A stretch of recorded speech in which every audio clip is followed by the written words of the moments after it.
Greetings, my fellow freedom lovers and sovereign thinkers. This is LO3's News Podcast. My name is Craig, transmitting from the beautiful swampy mangroves of South Florida, and today's date is Tuesday, December 19th, 2018. So let us begin.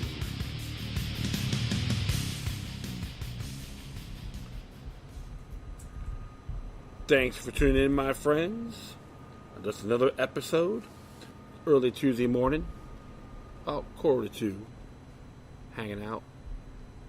Nice and mild. I like it a lot. So, I'm not going to be doing a rant. I'm going to cut to the chase. Today I'm going to be discussing, which I find totally, completely unacceptable, and never really believed the hype. From the Wall Street Journal and all the mainstream news medias have been talking about. One moment here. Looks like looks like everything be becoming bureaucratic these days. Came out today, I would say, or last night, earlier yesterday. Yeah, late yesterday. Trump administration set out to ban bump stock firearm devices. The regulation makes the device illegal to own or sell and likely to set the stage for legal battles with gun owners and manufacturers. This is interesting here. So, this is by Sadie Gurman and Zusha Ellenson. And it says here, the Trump administration moved Tuesday to ban rapid fire bump stock devices like the ones used in last year's Las Vegas massacre. I'll say this for the record. I'm real convinced it was a Gladio-style attack. Just look up Operation Gladio, and we can talk about it later. I will continue. Submitting a new rule that makes them illegal to own or sell and will likely to set the stage for long legal battles with gun rights groups and owners. The regulation is signed and submitted by Acting Attorney General Matthew Whitaker is expected to be formally published by week's end and take effect in late March. Senior Justice Department officials said owners of bump stocks will then have 90 days to surrender or destroy devices. The move represents one of the most significant gun control measures in recent years. It has been largely expected after President Trump said he wanted to make school safety a priority and directed the department to ban the accessories, which allow certain guns to fire as quickly as fully automatic rifles. Bump stocks became a focal point on the national conversation about gun violence. Do you love those terminologies? Brainwashing and all that?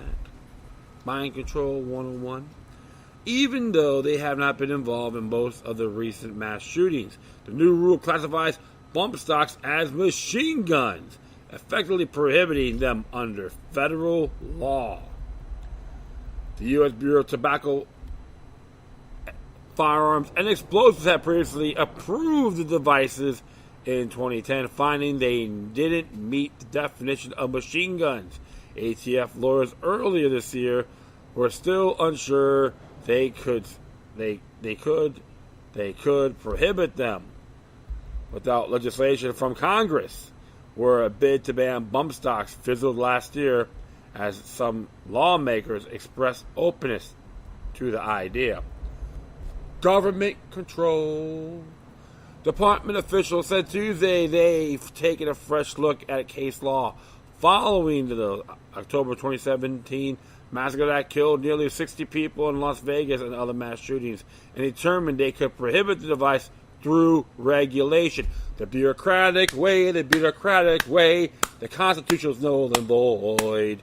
The bureaucratic way. You see what these scumbags are trying to do? I will proceed. These devices convert an otherwise semi-automatic firearm into a machine gun.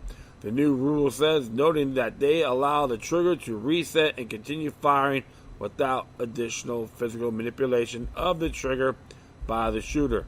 Department officials estimate that tens of thousands of bump stocks are now in circulation, and it's not immediately clear how the ATF plans to ensure they are returned or destroyed.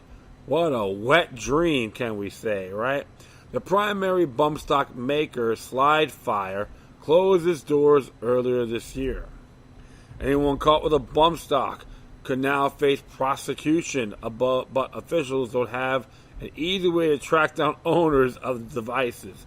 Michael Kurgel, owner of Central Texas Gun Works in Austin, said bump stock owners like himself won't be eager to turn them in. Exactly, it's your property. The hell with them. When did you learn about prohibition alcohol? Not a damn thing. Hey, that's how the Alcohol Tobacco Bureau started, right? Bureau of Alcohol Tobacco started. You look it up. Very interesting there, right? I own that. I purchased that, and you're telling me that is now a ban and I have to destroy it? Said Mr. Kurgel, adding this plan to fight the ban in court. That's robbery. Yeah, it's extortion. It's thievery. It's treason. You can say that, right? Absolutely. The government received more than 186,000 comments on the new rule when it published the proposal earlier this year, mostly supportive of the plan. Gunners of America and outspoken gun rights groups said Tuesday it will sue to stop it. So all those 186,000 comments, the majority for support it, don't even know about constitutional law. I will continue on here. The largest gun rights group in the country, the National Rifle Association, was more muted. NRA spokeswoman Jennifer Baker said the rule failed to address the thousands of law-abiding Americans who rely on prior ATF determinations when lawfully acquiring these devices. She didn't respond to the question about whether the group would join in the legal challenge. If not, you can say this. You can tell Ollie North, you're nothing more than Uncle Tom's and Aunt Jemima's estate. Just to make that clear. And I know there's great members. I have friends of mine are supporters of this organization. And I will continue on. Have them read Article 2 of your own bylaws. So why are you contradicting that? I will proceed. The spokesman of the National Sports Shooting Foundation and the gun industry group had not taken a position on the rule. Gun control groups welcomed the decision, but it said it should have come sooner. It took 911 mass shootings to have this action move forward, said David Shipman, a retired ATF agent and senior policy advisor at Gifford Law Center to prevent gun violence. That's pretty tragic. Well, I tell you one thing, Mr. Chapman, with all due respect, you suck on your obligations on protecting and defending the U.S. Constitution. You are not a registered voter. You're just another stooge, as far as I'm concerned. And I'm not hesitate to say it to anyone's face, because that is how I am. But one of the things you got to look at, folks, how can a bureaucracy or a federal government bureaucrat can make these laws instantaneously? It reminds me of the time when Bill Clinton was crying about the tobacco thing. He had to get the ATF, the FDA approved law, so-called law, which is nothing more than unconstitutional about tobacco. You got to be this certain age to show ID under the Food and Drug Administration. So he couldn't get it in Congress. He went to the Food and Drug Administration. Same scenario, my friends. Propaganda 101, null and void. Wipe your rear end with this regulation. Okay, and to be very frank, the Bureau of Alcohol, Tobacco, Firearms, and Explosives are nothing more than a sham that needs to be dismantled. How many of you remember what happened at Waco? April 19th, 1993, right? Well, that's exceptional to the eyes of some people that may not agree with David Koresh. And I'm not saying David Koresh was a saint either, but innocent people were murdered by the hands of ATF agents. The Fleur Project, to be exact. You should, folks, to really look into that. It is amazing. It's like the International Revenue Code, IRS, null and void. because the House is supposed to make the laws, make referendums, approve bills into laws, not some bureaucratic organization. So this is one of the areas it gets my goat. And of course, many people wrote comments about this. And I told everyone it's null and void. If someone says, I'm with the ATF, you have my sympathies, give them a penile microphone. Okay? These guys are nothing more than pathetic fools, as far as I'm concerned. And they're totally unconstitutional, treasonous, tyrannical, etc. I know I'm digressing on here. Like when someone made a statement, this is fake news. Though bump stocks are useless novelties, the majority of avid gun enthusiasts have never even seen one. And they have perhaps been used once in the crime with no likely effect. This is a Trump administration's feint at the time Trump got DiFi all worked up, thinking he was going to go back her gun confiscation fantasies. And that's pretty cool. He yawned. I like that. So one of the areas I get a big kick out of. It was funny because the 10th Amendment Center made a little statement about this. It says here that came out yesterday as well by Michael Bolden. The constitutional bump stock ban and what to do about it. No exceptions. The right to keep and bear arms shall not be infringed.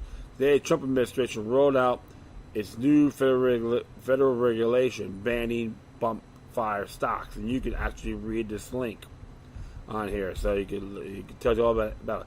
Anyone who possesses one of the devices with will have 9 days to turn in or destroy it once the final rule is published in the Federal Register. That is expected to happen this Friday.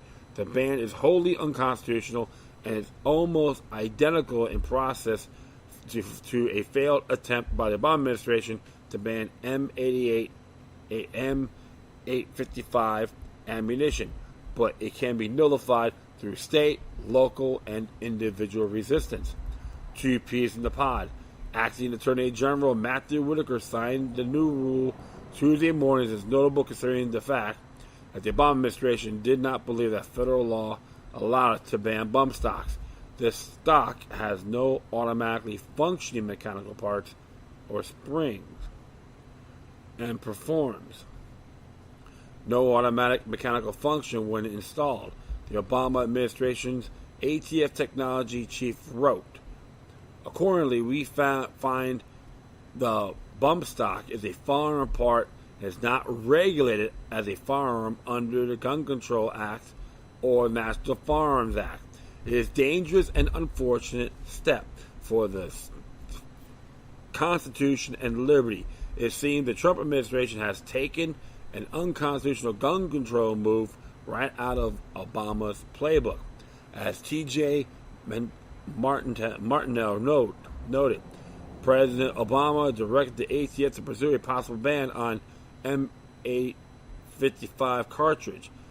To do so, they released a proposed agency rule which redefined M855 green tip ammunition as armored piercing to qualify for the federal prohibition under the 1968 Gun Control Act.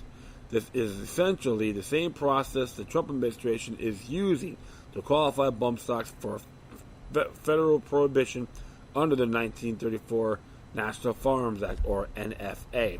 There is some serious irony to this.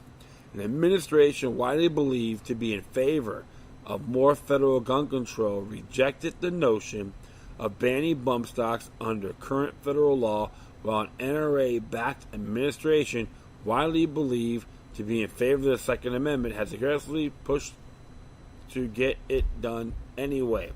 In short, Trump is using Obama's tactics to push more federal gun control, and more efforts were totally unconstitutional. 0. As Mike Meharry wrote, because the Constitution does not regulate gun control to the federal government, and because the Ninth Amendment makes it clear that the federal government cannot infringe on individual liberties, even those not listed in the Bill of Rights, any regulation or laws regarding guns, federal government is unconstitutional. Simply put, no matter how you care to interpret the Second Amendment based on a constitutional reading guided by the 9th and 10th, the federal government possesses zero authority to enforce any type of gun laws or infringe on the right to self-defense in any way whatsoever, Meharry continued. The Second Amendment has no exceptions. Whatever is for a bump stock, M855, or anything similar. Strategy: the federal government relies heavily on state cooperation to implement and enforce almost all of its laws, regulations, and acts, including gun control. As noted as the National Government Association during partial government shutdown of 2013, states are partnered with the federal government on most federal programs. Perhaps it doesn't work too well when half the team quits. The ATF has just over 5,000 employees for the entire country, and about one-third of them are in administration. Labor force gives them a capacity of a little over 8,000 to 10,000 close cases per year. In theory, they say were 10 or 11 million people owning undocumented short-barrel shotguns in violation of the NFA. This is absolutely. What was that? Well, hold on here. Ooh, I just think I got lost here. Sorry about that. Absolutely no way that the federal government would have been resources to stop them without significant support from the state and local law enforcement. In 2014, Judge Andrew Napolitano discussed how this would play out in response to Obama-era gun control proposals, noting that a single state withdrawing resources for federal enforcement would make new gun control efforts nearly impossible to enforce. If the federal government limits guns in the state, it need assistance of state police to enforce those limitations. Napolitano asked rhetorically, yes, they will. And do the states have the right to refuse to enforce federal law that's against state public policy? Yes, they do. That's where we are on this. Based on James Madison's advice, states as individuals in Federalist Number 46, a refusal to cooperate with officers of the Union represents an extremely effective method to bring down federal gun control measures because most enforcement actions rely on help, support, and leadership from state and local governments. Even the Supreme Court agrees. Under the long-standing anti-commandeering doctrine, the court has repeatedly held that states are not required to use resources or manpower to enforce or implement federal acts or regulatory programs. This is based primarily on 5 cases dating back to 1842. Prince versus U.S. serves as a cornerstone. We're in New York that Congress cannot compel the states to enact a federal regulatory program. Today we hold that Congress cannot circumvent that prohibition by conscripting the states' officers directly.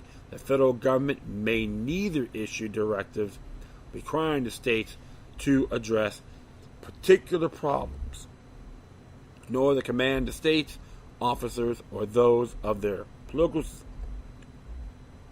subdivisions to administer or enforce a regulatory program. It matters not whether policy making is involved. In no case by case weighing of the burdens or benefits is necessary. Such commands are fundamentally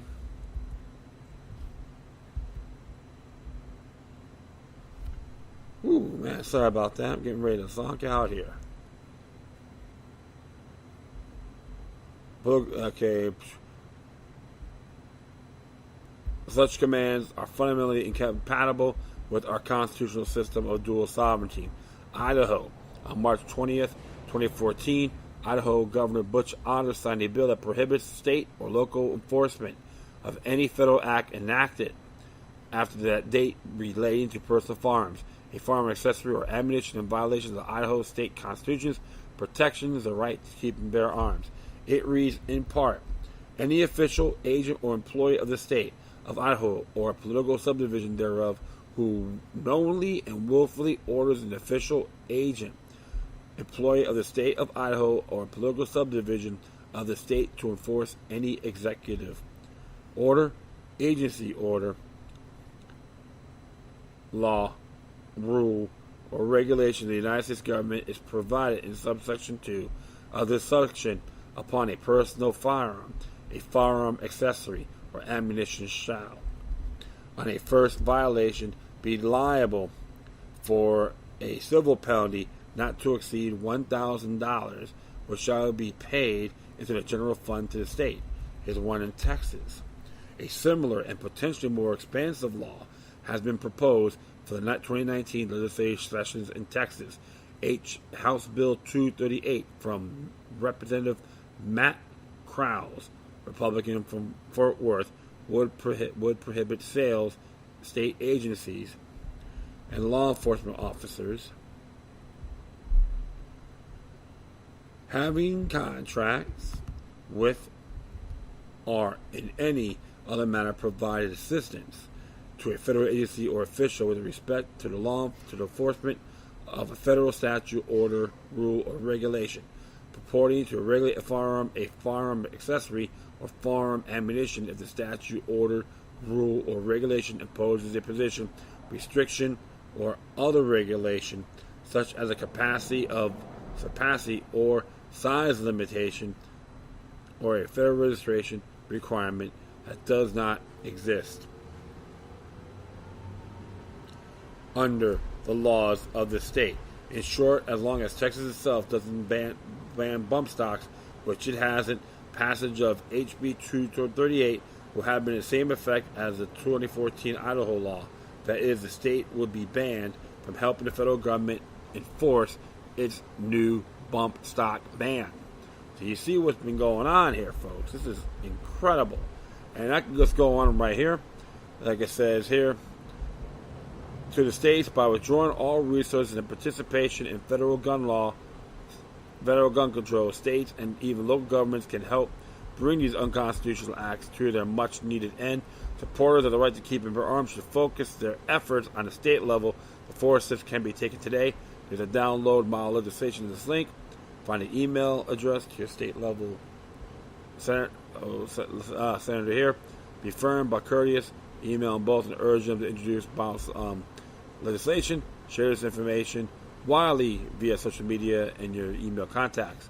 Bonus: wait 3 to 5 days and call the office of both your state representative and senator to follow up on your email, no matter what you receive in response.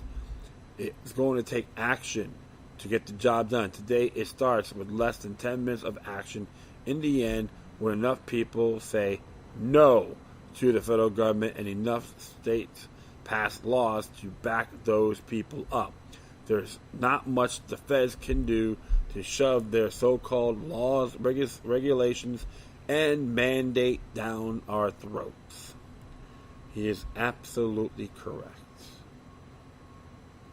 That's why I say the 10th Amendment is the solution. Folks, don't panic. This is illegal across the board. It's null and void. Don't piss and moan or complain. Take action. Give these people the middle finger. If they get defensive, receive them a penile microphone. So that is a fact. That's our Bill of Rights culture. Government keep out. No ends, no ifs, no buts. If you don't like it, leave. You're contaminating space.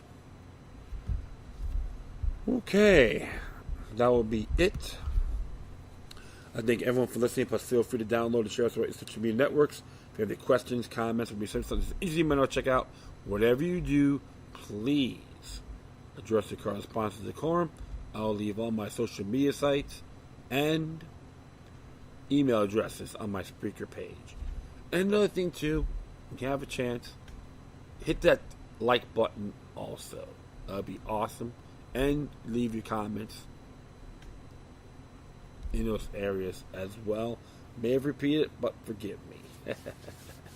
Alright, my friends, once again, thank you for your time. Plus, always remember that demoniac resistance, shelter for the soul, can liberate humanity.